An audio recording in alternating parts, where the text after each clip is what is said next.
दोस्तों यहाँ पर डी फ्रीडीज का सेटअप बॉक्स हमारे पास रिपेयर होने के लिए आया हुआ है। आप देख सकते हैं बिल्कुल ही डेड कंडीशन में मैंने इसे ऑन करके रखा हुआ है। और यहाँ पर कभी कभी इसमें क्या हो रहा है कि ऑन लिखा हुआ है, कभी नहीं आ रहा। फिलहाल अभी तो ये डेड कंडीशन में है, तो जो भी प्रॉब्लम रहेगा आपको बिल्कुल ही क्लियर तरीके से रिपेयर करना सिखाऊंगा और इससे रिलेटेड जो भी प्रॉब्लम्स इसमें आते हैं वो आपको गाइड करने की कोशिश करूंगा। तो दोस्तों वीडियो को लाइक जरूर कर लेना। दोस्तों काफ़ी टाइम से आप लोग लाइक बहुत कम कर रहे हैं, तो दोस्तों प्लीज़ वीडियो को लाइक करके हमें मोटिवेट करें और कुछ नया आपके लिए हमेशा मैं लेके आता रहूँगा। आपको पता है कि हमारे चैनल पर बहुत अच्छी तरीके से मैं सिखाता रहता हूँ, भले आप नए हैं या फिर कोई पुराने मैकेनिक भी हैं, तो अच्छी तरीके से सॉल्यूशन देता हूँ। अगर फिर भी कोई कमी रह जाती है तो आप कमेंट सेक्शन में ज़रूर बताइएगा, बट लाइक ज़रूर कीजिएगा। अब यहाँ पर सबसे पहले हम इस सेटअप बॉक्स को ओपन कर लेंगे। फिलहाल अभी भी ये ऑन करके रखा हुआ है मैंने। चलिए इसको ऑफ़ कर लेता हूँ, कहीं ऐसा ना हो कि इसे खोलते समय कहीं भी ऐसे वायर वगैरह में हाथ चली जाए, तो बहुत ही सेफ्टी से आपने करना होता है। और दोस्तों एक चीज़ आपके साथ शेयर करना चाहूँगा, काफ़ी सारे लोग जो अभी इस फील्ड पे नए हैं तो उन्हें बता दूं, हमेशा आप कोई भी चीज़ें चेक कर रहे हैं या फिर रिपेयर कर रहे हैं, उसे टेस्ट करने के लिए हमेशा सीरीज़ का ही इस्तेमाल करें। सीरीज़ बिल्कुल सेफ़ मेथड होता है, उससे जो है आपको जो भी खतरा आने वाला होगा वो नहीं होगा, इसलिए आप सीरीज़ ज़रूर वहाँ पर यूज करें। अब यहाँ पर जो आपका ये सेटअप बॉक्स डेड है, उसके आपके बहुत सारे कारण हो सकते हैं, जिनमें ये वायर ख़राब होना सबसे पहला कारण। दूसरा है यहाँ पर जो आप ये सप्लाई देख रहे हैं, सप्लाई के दो सेक्शन हैं, प्राइमरी एंड सेकेंडरी। प्राइमरी वो जहाँ से 220 वोल्ट आप इनपुट कर रहे हैं, और सेकेंडरी वो जो ट्रांसफार्मर से आपका आउटपुट हो रही है कार्ड के लिए। तो जो बेसिक जो फॉल्ट्स आते हैं आपके इसी से क्लियर हो जाते हैं, मतलब आपके किससे, आपके सप्लाई से क्लियर हो जाते हैं। बाकी अगर सप्लाई ठीक है तो समझ लीजिए कार्ड में कहीं ना कहीं फॉल्ट है।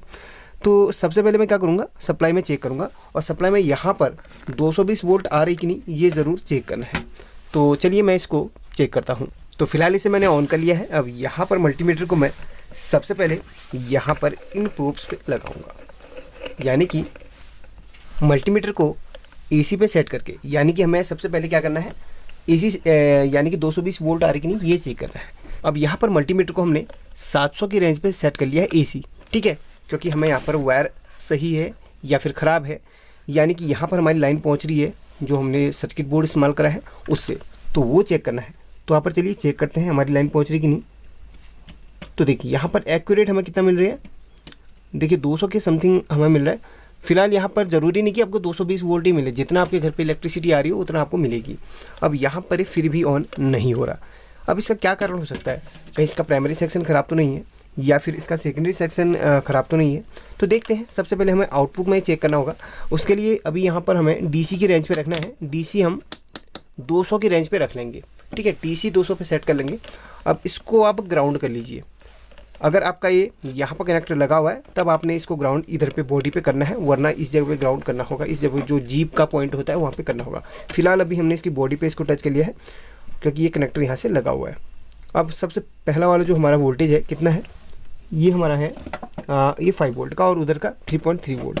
अभी यहाँ से स्टार्ट करेंगे हम, यहाँ पर कुछ नहीं मिल रहा, और नेक्स्ट टू ग्राउंड रहेगा। और जो थर्ड वाला है हमारा 24 वोल्ट का, यहाँ पर भी चेक करते हैं, यहाँ पर भी कुछ नहीं मिल रहा। इसका मतलब आउटपुट हमारा बिल्कुल डेड है। 12 वोल्ट भी नहीं मिला, 3.3 भी नहीं मिल रहा, तो आउटपुट ही हमारा डेड है। तो अब क्या होगा, प्राइमरी सेक्शन का ही कुछ ना कुछ फॉल्ट सामने आ रहा है। अब देखिए प्राइमरी सेक्शन में किस जगह पे प्रॉब्लम है ये जानना ज़रूरी होगा। तो अभी सबसे पहले जो काम रहेगा हमारा, चलिए इसको हम डिसकनेक्ट कर लेते हैं और यहाँ पर इस पावर सप्लाई को बाहर निकाल लेते हैं, यानी कि आप जिसे SMP भी कहते हैं उसे हम बाहर निकाल लेते हैं। यहाँ पर लॉक सिस्टम रहता है, आप इसको दबाकर खींच के आप बाहर निकाल सकते हैं। तो यहाँ पर इस सर्किट बोर्ड को एक बार आपने फिजिकली देख लेना है कि कोई कंपोनेंट आपका जला तो नहीं है, सिर्फ अभी प्राइमरी सेक्शन, क्योंकि अभी हमें सेकेंडरी सेक्शन में नहीं चेक करना है। भाई कुछ भी आउटपुट नहीं मिल रहा है तो भी सेकेंडरी सेक्शन नहीं चेक करना है। भाई आपका प्राइमरी सेक्शन डेड है, इसका मतलब समझ लीजिए आपका कुछ ना कुछ यहाँ पर गड़बड़ है, कुछ ना कुछ कंपोनेंट्स ख़राब है, उसी को हमने फाइंड करना है। बहुत ही ईजी है, अभी आपको चुटकी बजाते बिल्कुल मैं बता दूंगा। अगर आप वीडियो को सब्र से देखते हैं और सीखने की कोशिश करते हैं तो आप एक चुटकी मारते ही सीख जाएंगे। ये तो कहने की बात है, बट इस वीडियो में आपको अच्छी तरीके से सीखने के लिए मिल जाएगा। देखिए प्राइमरी सेक्शन में बहुत कम कंपोनेंट्स होते हैं, यानी कि इस ट्रांसफार्मर और इस कैपेसिटर और इस ऑप्टोकपलर से इधर को जितने भी कंपोनेंट हैं ये सब के सब आपके प्राइमरी सेक्शन के अंदर आते हैं। अब आपको फिर भी समझ नहीं आ रहा तो जस्ट इसको उल्टा कर लो इस तरीके से, और यहाँ पर आपको 2 पार्ट मिल रहे होंगे, 1 और 2। ये जो फर्स्ट पार्ट है ये आपका प्राइमरी सेक्शन है। तो यहाँ पर क्या प्रॉब्लम हो सकती है, किस कंपोनेंट में प्रॉब्लम हो सकती है, तो चलिए यही हम फाइंड करते हैं। अब देखिए, अगर आप नए मैकेनिक हैं तो ये वीडियो आपके लिए खासकर बहुत ही हेल्पफुल है। अगर पुराने मैकेनिक हैं तो देख लीजिए, आपका सॉल्यूशन यहाँ पर भी मिल ही जाएगा। फिलहाल मैं जो फोकस करता हूँ ज़्यादा नए मैकेनिक पर ही करता हूँ, क्योंकि वो लोग बहुत ही तसल्ली से सीखना चाहते हैं। तो ये देखिए, आपका ये जो कनेक्टर है यहाँ से 220 वोल्ट आपका इनपुट होती है। तो यहाँ से एक फ्यूज के ज़रिए आपका यहाँ पर जाता है। ये देखिए, इस कैपेसिटर से फिल्टर होते हुए ये जाएगा यहाँ पर। ये देखिए, सबसे पहले यहाँ पे आपने 220 दे दी और उसके बाद ये फ्यूज से होते हुए जाता है आपका एक आपका जो फेज और न्यूट्रल रहता है इस कैपेसिटर पे भी चला जाता है, इधर से होते हुए जो ट्रैक बने थे। और उसके बाद इस इंडक्टर कॉइल के होते हुए वो जाता है इन डायोड पे। डायोड के बाद जाता है आपका इस कैपेसिटर पे, उसके बाद जाता है फिल्टर होके आईसी पे, और आईसी उसको स्विचिंग करके इस एसएम ट्रांसफार्मर को देती है। उसके बाद ये इसका स्टेप डाउन करके आपको जितना वोल्टेज आउटपुट चाहिए होता है उतना करके दे देता है। अब देखिए, सबसे पहले इसका फ्यूज हम चेक करेंगे। तो फ्यूज चेक करने के लिए यहाँ पर हमने इसको बजर की रेंज पे सेट कर लिया मल्टीमीटर को। इसमें बजर की रेंज ये वाली है। काफ़ी सारे लोगों को ये मल्टीमीटर समझ में नहीं आता है, तो वो येलो मल्टीमीटर में बजर की रेंज को सेट कर लीजिए और यहाँ पर उसे ट्राई कर लीजिए। तो इस तरीके से हमने फ्यूज को चेक करना है। तो हमारा फ्यूज बिल्कुल ओके है, फ्यूज ख़राब नहीं है। इसका मतलब आगे कोई भी शॉर्टिंग नहीं है। शॉर्टिंग होती है तो ज़्यादातर सबसे पहले फ्यूज ही उठता है। भाई शॉर्टिंग नहीं है तो इसका मतलब कोई ना कोई कंपोनेंट तो ज़रूर जला है। हो सकती है कोई और शॉर्टिंग भी हुई हो, कोई कंपोनेंट नहीं भी जलता है तो ज़्यादातर कंडीशन में आपकी इंडक्टर भी आपकी जल जाती है, इनमें से कोई रेजिस्टेंस भी ख़राब हो जाती है। अब यहाँ पर एक बार मैं प्लग लगा के इसके मेन कैपेसिटर की मैं वोल्टेज चेक कर लूँगा, डीसी वोल्टेज चेक कर लूँगा, क्योंकि यहाँ पर भाई शॉर्टिंग नहीं है। तो एक बार चेक करना भी ज़रूरी है कि इस कैपेसिटर तक वोल्टेज पहुँच रही है कि नहीं। अब यहाँ पर इसको मैं सीरीज़ मेथड पे ही चेक करूँगा, तो इसलिए आप इसको सीरीज़ में ही चेक करिएगा। चलिए, इस कैपेसिटर के 2.1 और 2 यहाँ पर हैं। अब यहाँ पर इसको मैं रखूँगा डीसी के रेंज पे। यहाँ पर है डीसी का रेंज और डीसी में 1000 वोल्ट पे सेट कर लूँगा, क्योंकि यहाँ पर आपको डीसी एसी जब 220 वोल्ट एंटर करता है रेक्टिफायर से होते उस कैपेसिटर तक पहुँचने तक वो 300-350 वोल्ट के समथिंग हो जाता है। इसलिए वहाँ पर आपने डीसी वोल्ट पे 1000 वोल्ट पे लगा के सेट करना है।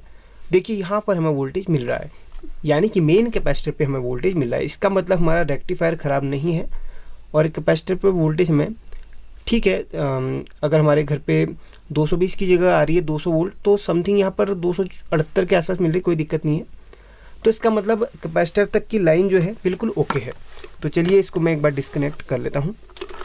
अब यहाँ पर कैपेसिटर इसका मतलब चार्ज हो रहा है, इसको हम डिस्चार्ज कर लेते हैं। ये देखिए, कैपेसिटर हमारा डिस्चार्ज हो चुका है। डिस्चार्ज करना भी ज़रूरी है, वरना आपको शॉक लग सकता है। अब ठीक है, इसका मतलब ये हमारे डायोड ख़राब नहीं है, इसका मतलब कुछ ना कुछ आगे कंपोनेंट हमारा ख़राब है। चलिए, अब स्टेप बाय स्टेप चेक करते हैं। इसको हम बजर के रेंज पे रखते हैं और सारे कंपोनेंट्स को हम चेक करते हैं।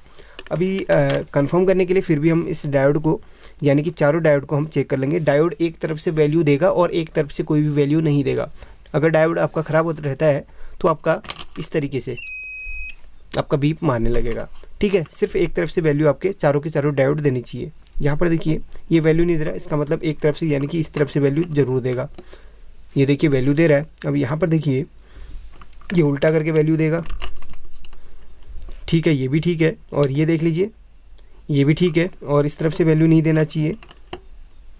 ठीक है, इस तरह से वैल्यू दे रहा है कि नहीं, हाँ यहाँ से वैल्यू दे रहा है, और दूसरी तरफ से वैल्यू दे रहा है कि नहीं, ये भी हम चेक कर लेंगे। तो इसका मतलब चारों डायोड ठीक है, क्योंकि यहाँ तक हमें डीसी मिल रही है, ये कंफर्म हो चुका है। अब ख़राब है तो कौन सा कंपोनेंट ख़राब है, चलिए चेक करते हैं। अब इस डायोड के इस कैपेसिटर तक की लाइन ठीक है, तो इस कैपेसिटर के बाद जो हमारा जो वोल्टेज जा रही है वो किस रास्ते जा रही है। ठीक है, यहाँ से कैपेसिटर की एक लाइन हम ट्रैक करेंगे, ये जा रही यहाँ पर, यानी कि ये जा रही एसएम ट्रांसफार्मर की एक पॉइंट पे, और उसके बाद यहाँ पर प्रिंट तो वैसे टूटा नहीं है, ठीक ही लग रहा है। यहाँ से यहाँ तक क्या चीज़ है, हाँ एक रेजिस्टेंस है, यहाँ पर से यहाँ तक एक रेजिस्टेंस है, हमें वो चेक करना है सबसे पहले।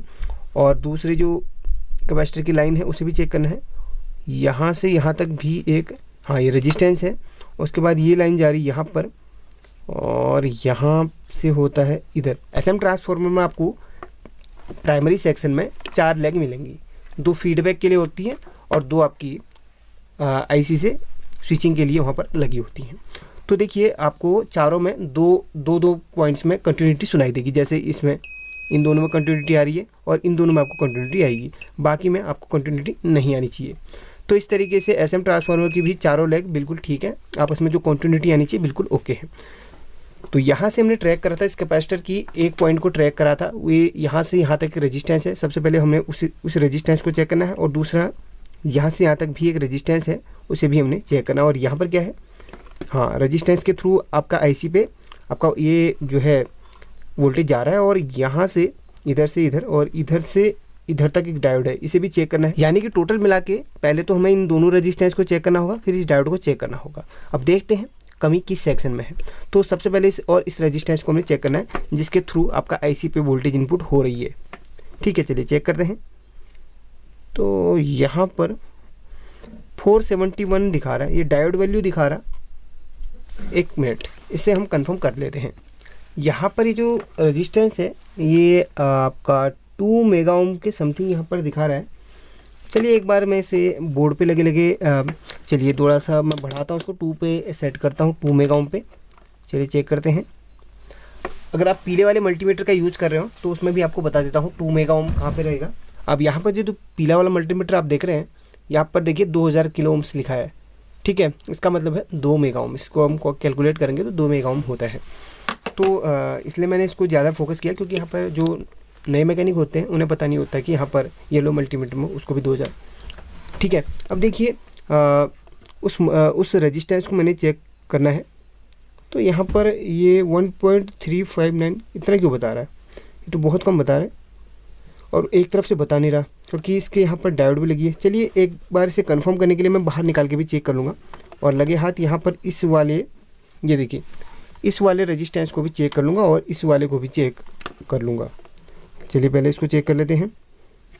तो यहाँ पर कम वैल्यू का भी लग रहा है, हाँ ये ठीक है। और उस वाले को चेक कर लेते हैं, इस वाले को, तो इसको भी हमने चेक करना है। तो यहाँ पर कोई भी वैल्यू नहीं बता रहा। चलिए बढ़ा के देख लेते हैं, 20 किलो ओम्स पे रख लेता हूँ, अभी भी नहीं बता रहा। 200 किलो ओम्स पे रखता हूँ, हाँ ये आपका 100 किलो ओम्स के समथिंग लग रहा है। ठीक है, ये भी आपका वैसे ठीक ही लग रहा है, इसमें तो कोई कमी नहीं मुझे तो लगती नहीं है। तो एक बार हाँ कंफर्म करने के लिए एक बार इंडक्टर कॉइल को भी चेक कर लेंगे, क्योंकि जो अब यहाँ पर वैसे इंडक्टर कॉइल को हमने चेक क्या करना है, इंडक्टर कॉइल जो है, हाँ इंडक्टर कॉइल अगर सही है तभी जाके हमारा इस कैपेसिटर पे वोल्टेज आ रही है। ठीक है, इसके बाद आगे को वोल्टेज नहीं आ रही है। तो अब जो है यहाँ पर ये डायोड है, इसे भी चेक कर लेंगे। चलिए डायोड को भी लगे हाथ चेक कर लेते हैं। चलिए डायोड भी वैसे ठीक ही लग रहा है, डायोड में कोई भी यहाँ पर शॉर्टिंग वॉटिंग तो नहीं है। और इस वाले डायोड को भी लगे हाथ चेक कर लेना है।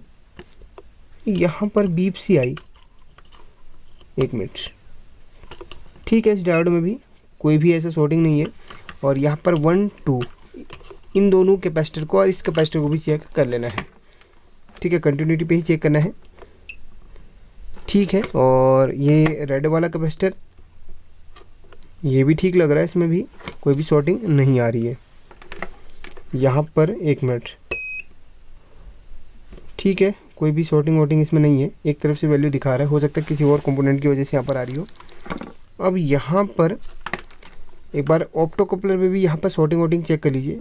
वैसे यहाँ पर कुछ भी आपको शॉर्टिंग वॉटिंग नहीं आनी चाहिए ऑप्टो कपलर की, इस तरफ की 2 लेग में, यानी कि प्राइमरी सेक्शन से रिलेटेड जो लेग हैं।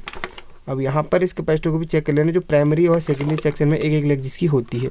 और लगे हाथ इसको भी आप चेक कर लो, इसको भी चेक कर लेते चलिए। तो यहाँ पर भी कोई शॉर्टिंग नहीं है। तो भाई किसी भी कंपोनेंट में शॉर्टिंग नहीं है तो आखिर है क्या प्रॉब्लम, इसे कंफर्म करने के लिए इस रेजिस्टेंस को एक बार बाहर निकालूंगा, क्योंकि यहाँ पर मुझे इसमें से थोड़ा सा डाउट मुझे लग रहा था। तो इस रेजिस्टेंस को बाहर निकाल के इसकी वैल्यू मैं चेक कर लूँगा।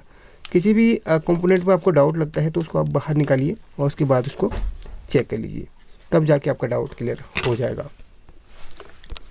तो इसकी एक लेग को मैंने बाहर निकाली है। तो चलिए अब ऐसे हम इसे चेक कर लेते हैं। अब देखते हैं कि इसमें, वैसे इसमें कोई भी वैल्यू नहीं बता रहा, कहीं ऐसा नहीं कि ये रेजिस्टेंस हमारी ख़राब हो गई हो, ऐसा भी हो सकता है। और थोड़ा सा बढ़ा के देखते हैं, 20 मेगा ओम पे सेट कर लेते हैं। अब इसको चेक करते हैं। यहाँ पर भाई कोई भी वैल्यू है नहीं बता रहा, हो सकता है रेजिस्टेंस हमारी ख़राब हो गई हो। एक बार इसे निकालते हैं, बाहर निकाल के हम चेक करेंगे तसल्ली से। अब यहाँ पर इस रेजिस्टेंस की वैल्यू को एक बार हम चेक कर लेंगे। तो यहाँ पर वैल्यू नहीं बता रहा, ऐसे करके ये कहीं हाथ का रेजिस्टेंस तो नहीं बता रहा। हाँ वही है। चलिए इसको मैं क्या करूँगा, एक इसमें अलग वाले प्रोब्स का इस्तेमाल करूँगा ताकि ये अपना एक्यूरेट वैल्यू बता दे। ठीक है, मेरे पास ये वाला प्रोब भी है, देखिए सॉरी ये वाला भी है सिस्टम, तो इससे हम चेक करेंगे। तो यहाँ पर देखिए कोई भी वैल्यू नहीं बता रहा,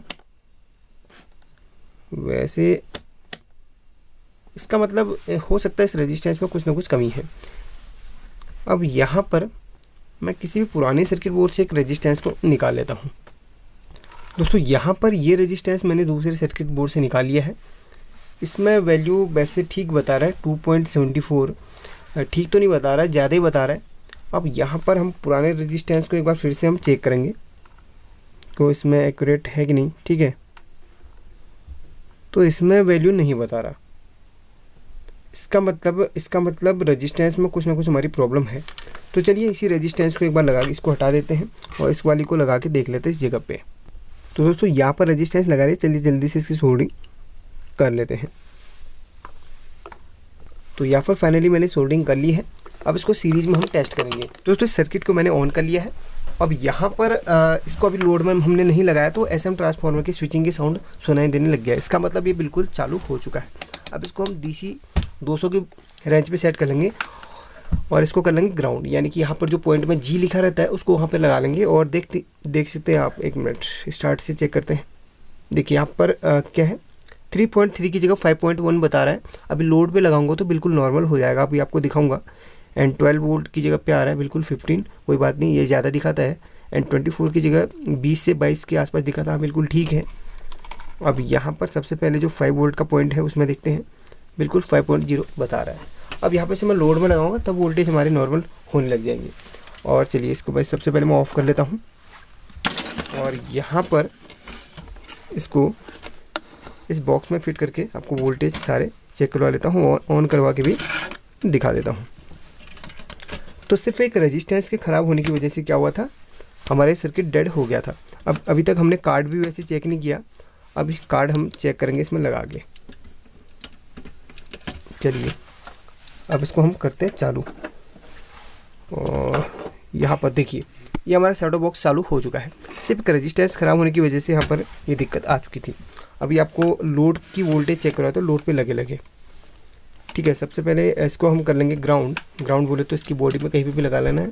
और स्टार्टिंग से चेक करें, जो 3.3 जो हमारा पॉइंट था उस पर कितना आ रहा है, देखिए अब बिल्कुल एक्यूरेट आ रहा है। कोई बात नहीं, 3.3 नहीं भी दिखाता तो ये 3 पे भी चालू हो जाता है। 3.10 इधर पे कितने दिखा रहा है, इधर पे 1 मिनट, यहाँ पर ये लॉक सही से नहीं लगा हुआ है, कहीं ऐसा ना हो कि यहाँ पर सर्किट ब्लास्ट होने लग जाए। 1 मिनट से सेफ तरीके से हम फिट कर लेते हैं। चलिए अब मैं इसे दोबारा से ऑन करके आपको चेक करवा देता हूँ। देखिए 3.2 और यहाँ पर थोड़ा सा ड्रॉप हो रहा है इसकी वायर पे। तो अगर आपको लग रहा है कि यहाँ पर 3.3 आने नहीं भी आ रहा तो आप इस वायर को चेंज करके आप 3.3 आप इजीली कर सकते हैं, क्योंकि इस वायर से थोड़ा सा वोल्टेज ड्रॉप हो जाता है।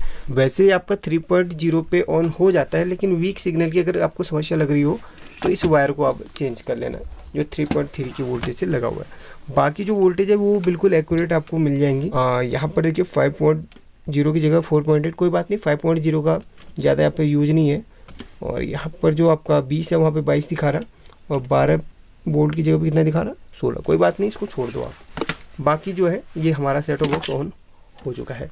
अगर आपके सेटअप बॉक्स में कोई ऐसी दिक्कत आ रही है तो आपने चेक कर लेना। इसमें तो सिर्फ एक रेजिस्टेंस ख़राब थी, क्योंकि आपको मैंने बता दिया किस तरीके से इसको चेक किया जाता है।